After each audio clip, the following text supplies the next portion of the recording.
नमस्कार प्रिय दर्शकों, मैं यशास तिवारी आप सभी का बहुत बहुत स्वागत करता हूं प्रोफेशनल एस्ट्रोलॉजी पर। आज मैं आप सभी के समक्ष उपस्थित हुआ हूं आप लोगों की जन्म कुंडली का निःशुल्क अध्ययन करने के लिए। निःशुल्क जन्म कुंडली अध्ययन की सीरीज में हमारे आज तक 134 कार्यक्रम बन चुके हैं और आज की सीरीज का जो कार्यक्रम होने वाला है ये 135वें नंबर का कार्यक्रम होने वाला है। साथ ही साथ आज तक निःशुल्क जन्म कुंडली अध्ययन की सीरीज के माध्यम से 766 लोगों की जन्म कुंडली का अध्ययन निःशुल्क रूप से हो चुका है और आज के इस कार्यक्रम की जो पहली जन्म कुंडली होगी वो 767 नंबर की जन्म कुंडली होने वाली है। यदि आप भी चाहते हैं कि आपकी जन्म कुंडली का अध्ययन मेरे द्वारा ठीक इसी प्रकार से निःशुल्क रूप से YouTube वीडियो के माध्यम से किया जाए, तो आप अपनी बर्थ डिटेल्स जैसे कि आप अपना नाम, अपने जन्म की तिथि, अपने जन्म का समय और अपने जन्म का स्थान, ये चारों ही चीज़ें किसी भी एक स्पेसिफिक प्रश्न के साथ में इसी वीडियो के कमेंट सेक्शन में दे दीजिए।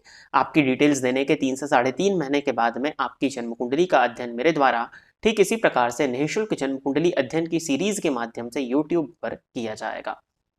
यदि आप इस कार्यक्रम को देखते हैं और इस कार्यक्रम से आपका कुछ भी लाभ होता है तो आप इस वीडियो को लाइक करिए, साथ ही साथ इस चैनल को सब्सक्राइब करिए ताकि इन फ्यूचर जो भी कंटेंट मेरे द्वारा इस चैनल पर अपलोड किए जाते हैं उसका नोटिफिकेशन आपको मिलता रहे। यदि इस कार्यक्रम में आपकी जन्म कुंडली का अध्ययन हो चुका है और उससे आपको कुछ लाभ मिला है तो आप इस वीडियो को शेयर करिए ताकि और भी लोगों की जन्म कुंडली का अध्ययन निःशुल्क रूप से हो चुके उनके जीवन में कुछ पॉजिटिव बदलाव आ सके और उसका माध्यम आप बने। एक जानकारी आप सभी दर्शकों के लिए और है कि जैसा कि आप सभी जानते हैं 2023 एंड हो रहा है और 2024 की शुरुआत होने वाली है। तो 12 लग्न एवं 12 राशियों के लिए मेष राशि से लेकर के मीन राशि पर्यंत हमारे इस चैनल पर राशिफल की सीरीज चलाई जा रही है, जिसमें प्रत्येक दिन दो दो राशिफल करके अपलोड किए जा रहे हैं। एक राशिफल का वीडियो अपलोड होता है सुबह 12 बजे, दोपहर में 12 बजे और एक हो रहा है शाम को 7 बजे। उस वीडियो की प्लेलिस्ट का जो लिंक है वो मैं आपको ऊपर आई कार्ड पर दे देता हूं। साथ ही साथ डिस्क्रिप्शन में आपको सबसे पहला लिंक जो मिलेगा वो उस प्लेलिस्ट का मिल जाएगा। उस प्लेलिस्ट में जाकर के आप अपनी राशि के हिसाब से एवं अपने लग्न के हिसाब से, यदि आप मेष लग्न और कन्या राशि के हैं तो आपको मेष लग्न एवं मेष राशि वाला सुनना है, साथ ही साथ कन्या लग्न एवं कन्या राशि वाला सुनना है। तो दो वीडियोस देखने होंगे आपको। जिनका लग्न और राशि एक है उनके लिए तो कोई बात ही नहीं है।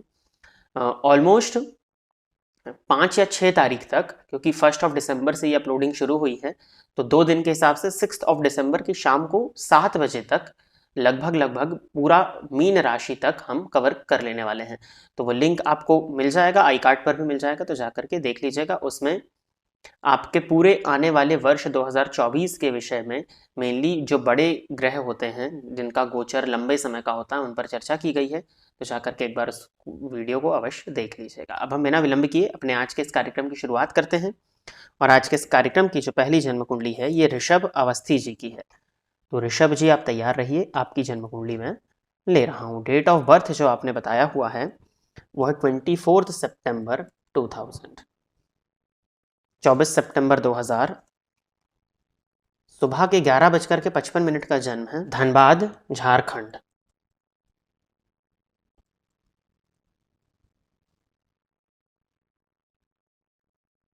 धनु लग्न की जन्म कुंडली है आपकी और राशि आपकी कर्क बनती है। लग्नेश बनते हैं गुरु, जाकर के षष्ठ भाव में बैठे हुए हैं शुक्र के घर में, और शुक्र का जाकर के लाभ स्थान में बैठना। लग्नगत केतु हैं जो कि कंफ्यूजन का कारण बनते हैं। चंद्रमा अष्टम भाव में शनि की दृष्टि से दृष्ट, फलस्वरूप मानसिक अशांति। वर्तमान समय में शनि की ढैया आपको चल रही है। शुक्र की दशा में सूर्य का अंतर आपको चल रहा है। इन्होंने पूछा है कि जॉब नहीं लग रही है, बीटेक किया हुआ है, तो भाग्य भाव में मंगल लिए हुए हैं आप, और जो शनि मंगल का केंद्र का संबंध है, नवमांश में शनि और मंगल आपकी कुंडली में नवम पंचम योग में, नवमांश में मंगल जरूर नीच राशि में है, परंतु दशम भाव में आपके सूर्य बैठे हैं दिग्बली होकर के, षडबल में सबसे बली प्लैनेट है।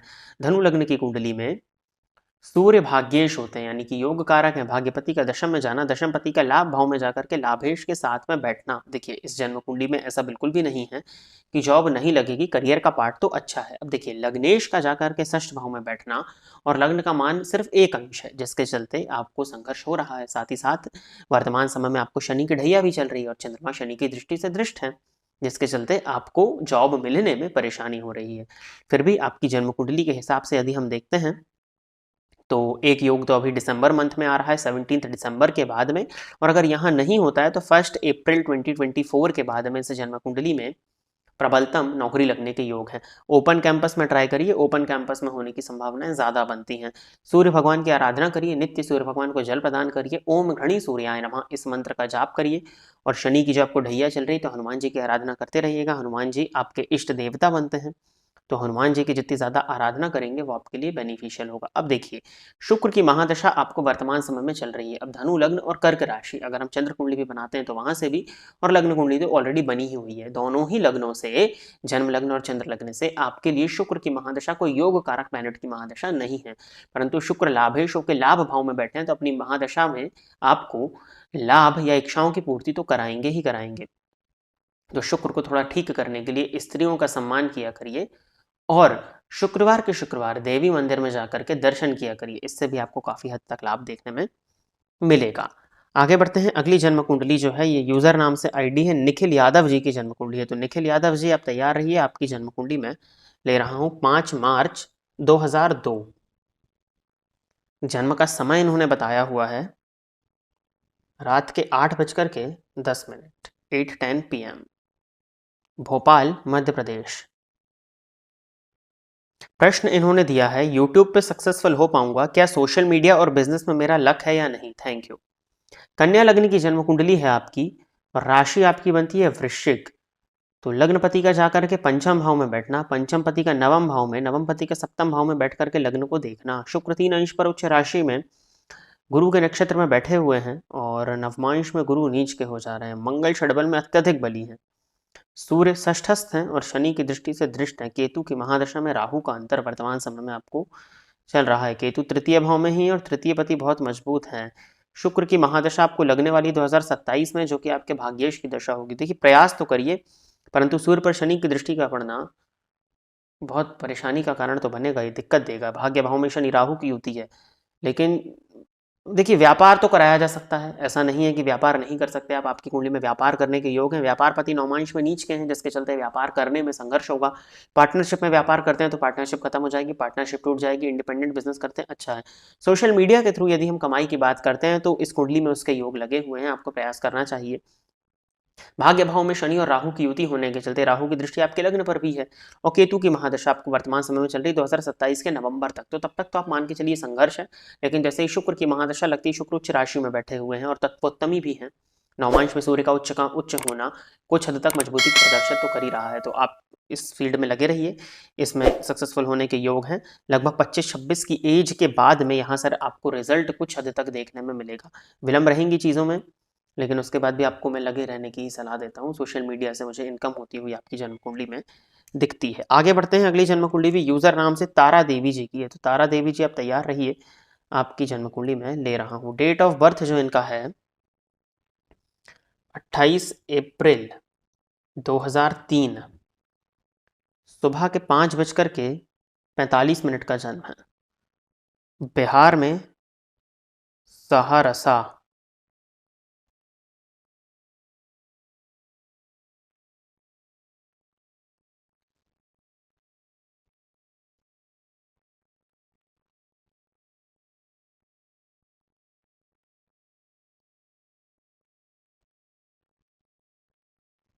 मेष लग्न की जन्म कुंडली है आपकी, और राशि आपकी मीन बनती है। आपकी जन्म कुंडली को यदि देखा जाए तो सूर्य लग्न में उच्च राशि में बैठे हैं, जो कि पंचमेश होकर के लग्न में केंद्र त्रिकोण राजयोग लगा करके बैठे हैं। द्वितीय भाव में राहु वृषभ राशि में उच्च राशि में बैठे हुए हैं। भाग्य भाव का स्वामी गुरु चतुर्थ भाव में जाकर के उच्च राशि में बैठा हुआ है। लग्नपति मंगल दशम भाव में जाकर के उच्च राशि में बैठे हुए हैं। सप्तम पति और धनपति बने हुए शुक्र 12वें भाव में जाकर के उच्च राशि में। तो 1 2 3 4 और 5 और 6 राहु केतु को भी अगर इन्वॉल्व कर ले तो 6 ग्रह आपकी जन्म कुंडली में उच्च राशि में है, और नवमांश में आपका शनि भी उच्च राशि में बैठा हुआ है, और साथ ही साथ सूर्य नवमांश में स्वग्रही है। तो जन्म कुंडली की स्थिति तो कुछ और ही कह रही है आपके केस में, तो काफी ग्रह उच्च राशि में। प्रश्न इनका देखते हैं क्या दिया है इन्होंने, कि सर करियर क्या होगा, आईएएस में कोई चांस है होने का। बिहार, बिहार से हूँ। काफ़ी लोग बोलते हैं आपकी चार्ट बहुत रेयर है, बट लाइफ तो अच्छी नहीं है। बिल्कुल जी, आपका चार्ट तो काफ़ी रेयर है, बट हाँ लाइफ अच्छी हो नहीं पाएगी, कारण षष्ठपति बने हुए बुध जाकर के लग्न में बैठे हैं। 26 अंश पर वक्री हो गए हैं वो भी। फिर भी देखिए क्या होता है, जन्म कुंडली की स्थिति आपकी बहुत मजबूत है, इसमें कहीं कोई डाउट नहीं है। लग्नपति का दशम भाव में जाकर के बैठना, वो भी मंगल दशमे अंगारको यस्य सह जातक कुल नंदनम, दशम भाव में मंगल, वो भी उच्च राशि में एक कुल दीपक योग आपकी कुंडली में लगा करके बैठे हुए हैं। और दशम पति का जाकर के पराक्रम भाव में बैठना, पराक्रम पति का लग्न में बैठना, और सूर्य लग्न में जाकर के उच्च राशि में भरणी नक्षत्र में बैठे हुए हैं, जिसका अधिपति शुक्र अपनी उच्च राशि में बैठा हुआ है। अब देखिए शुक्र चंद्रमा की युति 12वें भाव पर बनी हुई है और उस पर शनि और केतु की दृष्टि का पड़ना, कहीं ना कहीं आपका मानसिक अशांति तो यहाँ लिखी हुई है, दाम्पत्य में भी कष्ट आपकी जन्म कुंडली में साफ प्रदर्शित हो रहा है। परंतु करियर के पॉइंट ऑफ व्यू से यदि हम आपकी कुंडली में बात करते हैं तो इस कुंडली में नो डाउट मैं भी यही कहूंगा कि करियर बहुत अच्छा है, बहुत अच्छा। लेकिन षष्ठपति का जाकर के लग्न से संबंध बनाना, और लग्नेश की दृष्टि भी लग्न पर है, जिसके चलते आपके अंदर महत्वाकांक्षाएं हैं, आप आईएएस बनने का सपना देख रही हैं और बिल्कुल 100% चांसेस हैं आईएएस बनने के। लग्नगत सूर्य का उच्च का होना, दशम भाव में मंगल का उच्च का होना और उनकी दृष्टि लग्न पर पड़ना, गुरु मंगल का आमने सामने होना, दोनों उच्च राशि में बैठे हुए, कल्प वृक्ष योग के समान ही फल देता। तो ओवरऑल इस जन्म कुंडली में जो प्लैनेटरी पोजीशन है वो बहुत मजबूत दिखाई पड़ता है। परंतु दिक्कत जो आप बोल रहे हो ना कि संघर्ष है, लाइफ तो अच्छी नहीं है बिल्कुल भी, उसके पीछे कारण है। कारण यह है कि जो आपका जन्म हुआ है वो उत्तरा भाद्रपद नक्षत्र में हुआ है। अब मेष लग्न की जन्म कुंडली में उत्तरा भाद्रपद नक्षत्र में जन्म होने का मतलब होता है कि आपने शनि की महादशा में जन्म लिया है। मेष लग्न की जन्म कुंडली में शनि कोई योग कारक प्लैनेट नहीं होते हैं, तो शनि की महादशा के बाद में बुध की महादशा आएगी, और बुध की महादशा आपको चल ही रही है। बुध में शुक्र का अंतर चल रहा है दिसंबर 2022 के बाद से, जिसके चलते मार्केश का समय आपको चल रहा है। अब देखिए ग्रहों का उच्च राशि में बैठना, ये आपकी जन्म कुंडली को, भले ही मंगल भी उच्च के हैं, सूर्य भी उच्च के हैं, तो ये क्रूर प्लैनेट्स हैं। शनि पापक ग्रह नौमांश में उच्च का है, राहु केतु उच्च राशि में बैठे हुए हैं। नो डाउट कि पापक ग्रह भी उच्च राशि में, परंतु केंद्र से जो ये उच्च के ग्रहों का संबंध बन रहा है, ये जन्म कुंडली को सात्विक जन्म कुंडली के रूप में प्रदर्शित कर रहा है। यदि हम आपके पंचांग की तरफ चलते हैं, तो आपके पंचांग के पॉइंट ऑफ व्यू से अगर देखें तो आप मनुष्य गण की हैं, आपका जो चंद्रमा का राशि स्वामी है वो भी गुरु है, तो ये सात्विक जन्म कुंडली के रूप में दिखाई पड़ रही है। अब जब सात्विक जन्म कुंडली के रूप में दिखाई दे रही है, तो मार्केश की महादशा जब आपको लगेगी तो आपको कष्ट होगा। मेष लग्न की जन्म कुंडली में बुध षष्ठपति होकर के लग्न में बैठे हुए हैं, तो जीवन काल में संघर्ष तो देंगे ही। लग्नेश की दृष्टि पड़ जाने से संघर्ष में कमी जरूर आएगी, परंतु संघर्ष तो रहने वाला है। तृतीय भाव में शनि आपसे मेहनत की अपेक्षा करते हैं, दशमस्थ मंगल भी आपको कार्यक्षेत्र में मेहनत करने के लिए प्रेरित करते हैं। तो इस कुंडली में मेहनत के बाद में सफलता है, और मैं आपको सलाह यही दूंगा कि आईएएस के लिए आप लगे रहिए। आपके जीवन काल में संघर्ष बहुत ज्यादा आने वाले हैं, मैं आपको लिख के देता हूँ। बुध की महादशा के बाद भी संघर्ष रहेगा, इतनी अच्छी जन्म कुंडली होने के बाद में भी। कारण क्या है उसका? जब भाग्यपति चतुर्थ भाव में उच्च राशि में बैठा हुआ है और चतुर्थेश पर दृष्टि डाल रहा है, वो भी गुरु जैसा प्लैनेट, गुरु चंद्रमा का नवम पंचम राजयोग, गुरु चांदनी योग जो है, गुरु चंद्रमा का परिवर्तन योग भी आपकी जन्म कुंडली में बना हुआ है। इट मीन्स कि आपने प्रारब्ध में पिछले जन्म में किसी प्रकार की साधना की हुई है, पूजा पाठ से आप जुड़े हुए थे, काफी धार्मिक व्यक्ति आप रहे हो। अब आप धार्मिक व्यक्ति रहे हो, बट कुछ ऐसे जैसे कुछ स्थितियां हैं यहाँ पर, मैं निःशुल्क कार्यक्रम में उस पर समय नहीं व्यर्थ करूंगा, लेकिन फिर भी कुछ स्थितियां आपकी जन्म कुंडली में इस प्रकार की बनी हुई हैं कि आपने ये जन्म लिया हुआ है। इट मीन्स कि साधनात्मक लग्न आपका है। आपने, मेष लग्न कोई साधनात्मक लग्न नहीं है, परंतु जो प्लैनेटरी पोजीशन है बहुत आध्यात्मिक पोजीशन दिखाई पड़ रही है। आप भगवान के बहुत करीब हैं, भगवान के बहुत करीब रहे हैं। अब जब आप भगवान के बहुत ज्यादा करीब हो जाते हैं या भगवान के जब बहुत ज्यादा प्रिय हो जाते हैं ना, तो संघर्ष आपके जीवन काल में वैसे भी बढ़ जाता है, ये बात है। और मार्केश की महादशा आपको चल रही है, लेकिन इस कुंडली में बुध की महादशा में ही सूर्य का अंतर में आते हुए देख रहा हूँ। नवमांश में सूर्य जरूर पीड़ित हैं, परंतु स्वराशि के हैं। शनि का लग्नगत उच्च का होना, तुला लग्न का नवमांश है आपका। अक्टूबर 2025 से लेकर के अगस्त 2026 के बीच में इस जन्म कुंडली में सरकारी नौकरी के योग है। आईएएस की बात, योग जरूर है, परंतु आईएएस में मुझे समस्या दिखती है क्योंकि 12वें भाव में चंद्रमा शनि की दृष्टि से दृष्ट हो गए हैं। पंचमपति जो है आपके सूर्य, वो नवमांश में राहु की दृष्टि से दृष्ट है, पर फलस्वरूप कंफ्यूजन और कंसंट्रेशन की कमी दिखाई पड़ती है। मेष लग्न, धैर्य की भी कमी है। दशम में मंगल है, प्रयास करिए। आईएएस नहीं तो उससे नीचे तक का तो आप जरूर कुछ ले सकते हो। संघर्ष आजीवन रहेगा, इसमें कहीं कोई डाउट नहीं, क्योंकि कुंडली में बहुत सारे ग्रह आपके उच्च के हो गए हैं। उपाय के तौर पर बस मैं आपसे यही कहूंगा कि आप मेडिटेशन और प्राणायाम करिए। प्राणायाम करना, ध्यान करना आपके लिए बहुत श्रेष्ठ है। लगभग 1 घंटे आपको नित्य ध्यान करना चाहिए। मेडिटेशन करिए, मंत्र चैंटिंग करिए, जो भी आपको ठीक लगे करिए। सूर्य भगवान की आराधना में आपसे कहूंगा, नहीं तो चंद्रमा का मंत्र ओम चंद्रमा से नमः, इसका अत्यधिक जाप करिए, पूर्णिमा का उपवास किया करिए, ये उपाय भी आपके लिए बेनिफिशियल होगा। आगे बढ़ते हैं, अगली जन्म कुंडली दिनेश कलरा जी की आईडी से केशव कलरा जी की है। तो केशव जी आप तैयार रहिए, आपकी जन्म कुंडली मैं ले रहा हूं। 23 अक्टूबर 2006 जन्म का समय है सुबह के 10:08। सहारनपुर, उत्तर प्रदेश।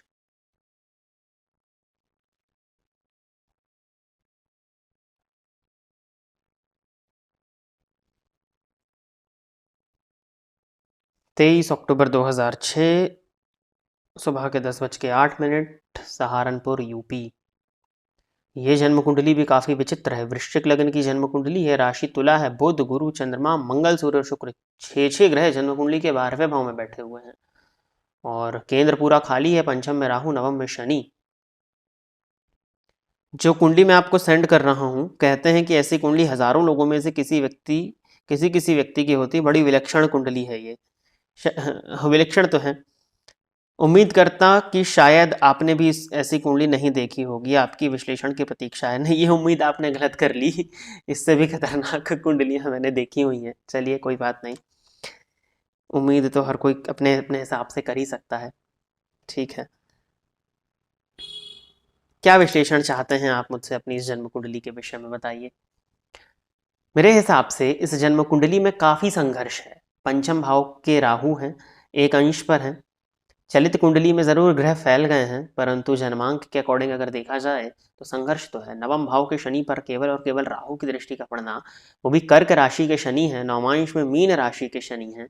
दो ऑप्शंस हैं इस जन्म कुंडली के हिसाब से। विश्लेषण की जो प्रतीक्षा आपको थी, उस विश्लेषण को ध्यान से सुनिए। ये वृश्चिक लग्न की जन्म कुंडली है। वृश्चिक लग्न अर्ध जल तत्वीय लग्न है, जिसमें मार्ग आप ज़्यादा दे नहीं सकते। यदि आपने इसको मार्ग अपने हिसाब से दिया तो ये उसको फॉलो नहीं करेगा। मंगल का प्रभाव, आप मांगलिक भी हैं।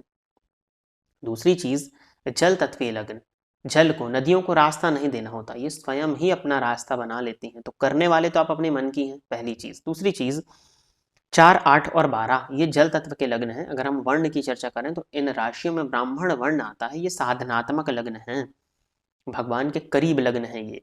अब आपके पास में दो ऑप्शंस हैं। यदि आप साधना के क्षेत्र में जाना चाहते हैं, क्योंकि शनि देर सवेर तो आपको लाने वाले हैं, इस बात की तो श्योरिटी है। अभी तो आपकी कोई उम्र ही नहीं है, 2006 का आपका जन्म है, अभी तो 17 वर्ष की आपकी उम्र है। अभी तो आप इन सब चीज़ों को समझ भी नहीं पाएंगे। लेकिन फिर भी जो शनि की स्थिति है वो इस बात को प्रदर्शित करती है कि उदासीनता की वजह से आप साधना में प्रवेश लें। या तो ये, तो अगर आप आध्यात्मिकता, साधना इत्यादि से जुड़ना चाहते हैं तब तो कोई बात नहीं, तब तो मैं इस जन्म कुंडली को बहुत अच्छा कहूँगा। परंतु यदि आप परिवार के साथ में भौतिक चीज़ों को पाना चाहते हैं, नॉर्मल करियर इत्यादि, आपको सब चीज़ें नॉर्मल लोगों के जैसी चाहिए, सांसारिक जीवन में रहना चाहते हैं, तो अपने जन्म स्थान को छोड़ दीजिए। सहारनपुर से दूर हो जाइए, यूपी से दूर हो जाइए, विदेश चले जाएं, बहुत अच्छा है। नहीं तो ये जन्म कुंडली ग्रो नहीं कर पाएगी यहाँ पर। विलक्षण जन्म कुंडली, हर जन्म कुंडली अपने आप में विलक्षण होती है, जो अन्य जन्म कुंडलियों से अलग देखे। जैसे इसके पहले की जन्म कुंडली, अब ये संयोग की ही बात है कि दो जन्म कुंडली आज के कार्यक्रम में विचित्र हो गई। ठीक है, तो ये इसी बात को प्रदर्शित करता है। फिर भी इस जन्म कुंडली को यदि आप अच्छे से समझना चाहते हैं तो इस वीडियो के नीचे दिए गए नंबर पर संपर्क करके व्हाट्सएप के माध्यम से अपना अपॉइंटमेंट बुक करिए और बात करके इस जन्म कुंडली को समझ लीजिएगा। इसमें काफ़ी ऐसे पॉइंट्स हैं जो कि आपको समझने चाहिए। तो प्रिय दर्शकों, इतनी ही जन्म कुंडली का अध्ययन करने के लिए आज मैं आप सभी के सम्मुख उपस्थित हुआ था। आशा करता हूं कि जितने भी लोगों की जन्म कुंडली का अध्ययन मेरे द्वारा इस निःशुल्क जन्म कुंडली अध्ययन के कार्यक्रम के माध्यम से हुआ, वो सभी संतुष्ट होंगे। यदि आप इस कार्यक्रम को देखते हैं और इस कार्यक्रम से आपका कुछ भी लाभ होता है तो आप इस वीडियो को लाइक करिए, साथ ही साथ इस चैनल को सब्सक्राइब करिए, ताकि इन फ्यूचर जो भी कंटेंट मेरे द्वारा इस चैनल पर अपलोड किया जाता है उसका नोटिफिकेशन आपको मिलता रहे। यदि आपकी कुछ सहायता इस कार्यक्रम से होती है तो आप इस कार्यक्रम को ज़्यादा से ज़्यादा लोगों के साथ में शेयर करें, ताकि उनकी भी सहायता हो सके और उसका माध्यम आप बने। यदि आप भी चाहते हैं कि आपकी जन्म कुंडली का अध्ययन मेरे द्वारा ठीक इसी प्रकार से निःशुल्क जन्म कुंडली अध्ययन की सीरीज के माध्यम से किया जाए, तो आप अपनी बर्थ डिटेल्स, जैसे कि आप अपना नाम, अपने जन्म की तिथि, अपने जन्म का समय और अपने जन्म का स्थान, ये चारों ही चीज़ें किसी भी एक स्पेसिफिक प्रश्न के साथ में इसी वीडियो के कॉमेंट सेक्शन में दे दीजिए। आपकी डिटेल्स देने के 3 से 3.5 महीने के बाद में आपकी जन्म कुंडली का अध्ययन मेरे द्वारा ठीक इसी प्रकार से निःशुल्क जन्म कुंडली अध्ययन की सीरीज के माध्यम से यूट्यूब पर वीडियो बना करके किया जाएगा। उसके भी पहले एक बार मैं आपको फिर से बता देता हूँ कि जो हमारा वार्षिक राशिफल 2024 का सीरीज है वो पब्लिश धीरे धीरे करके हो रहा है। 6 दिसंबर की शाम को 6 दिसंबर 2023 की शाम को 7 बजे तक पूरे मेष से लेकर के मीन तक के कार्यक्रम पब्लिश हो जाएंगे। उसका प्लेलिस्ट का लिंक दिया हुआ है, जितने पब्लिश अभी तक हो चुके हैं आप देख लीजिए। बाकी उस प्लेलिस्ट को सेव कर लीजिए, चैनल को सब्सक्राइब करके रखिए, बेल आइकॉन को प्रेस करिए ताकि नोटिफिकेशन उसका आपको मिलता रहे। आज के इस कार्यक्रम में बस इतना ही रखते हैं। नमस्कार।